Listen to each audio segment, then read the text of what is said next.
Now, the revolutionaries were split between liberals, conservatives, and radicals, sort of different tiers of radicalness, um, all of which were taking to revolution and wanted their own future of a regime. And one of the biggest tragedies of revolution is that everyone can kind of agree on what's being overthrown, but no one can agree on the future.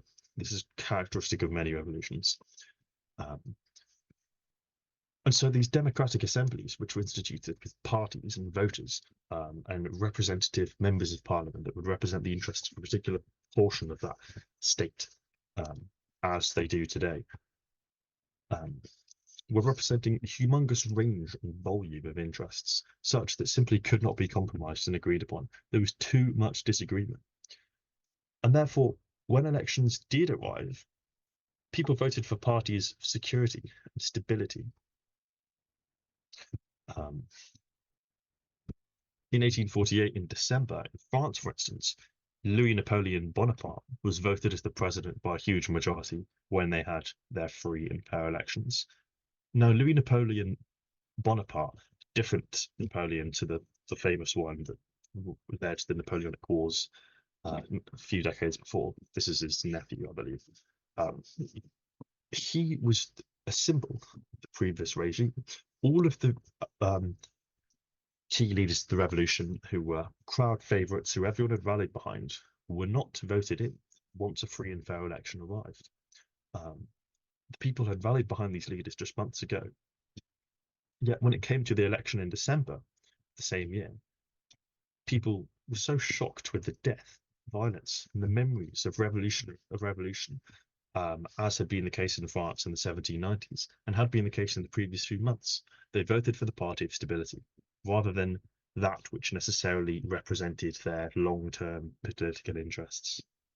So therefore, what we're left with is the view that even when we do have a free and fair election, individuals are disoriented, they're confused, and the mandate for governance does not depend upon what people wish for in terms of the type of governance, but rather whichever party is going to provide short-term stability,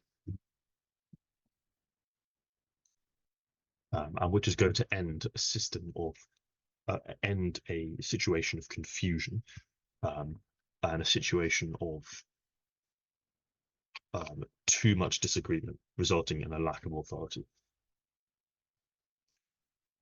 So this is a similar situation as we have to France, but the key thing with 1848 is what happened after.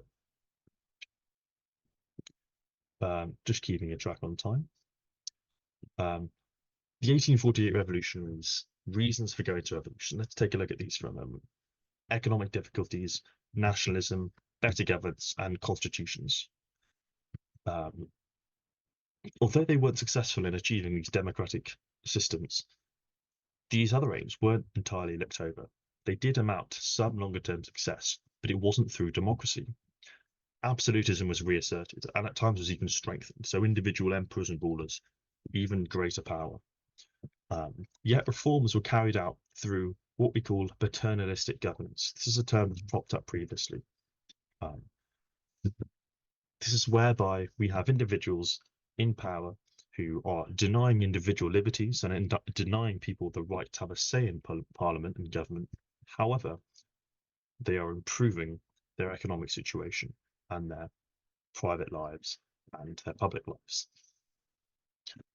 And this is, what did this look like? Well, an emphasis on economic institutions, industrialization, public works, more jobs. So people have greater individual prosperity. The only thing is that they're not represented in government. There's no democracy. So people's lives are improving, but not necessarily on the terms which they would directly want. A streamlining of government, for instance, bureaucracy, ministries, division of governments, a greater era of freedoms of the press and speech, characteristic of constitutional democracy. All these things took place in the 50s. It was only that the sort of, as a consequence of the revolutionaries' demands, so the revolutionaries had an impact. The difficulty, however, was that democratic, free and fair elections were simply too chaotic. They were too divisive. One individual needed to step forward, assert an absolutist control, whether it was the imperial regime or whether it was a conservative regime from before. However, with the intention of improving individual lives and meeting the revolution demands. In the German states, for instance, the Zollverein Customs Union was established. In Spain, there were unprecedented public works. In Austria, the Stadion Constitution promised some freedom of speech and language freedoms. Therefore, what can we learn for this? Well, it means that winning an election does not guarantee a mandate for governance. It guarantees a brief one that must be defended by robust, powerful, and geopolitically sound institutions.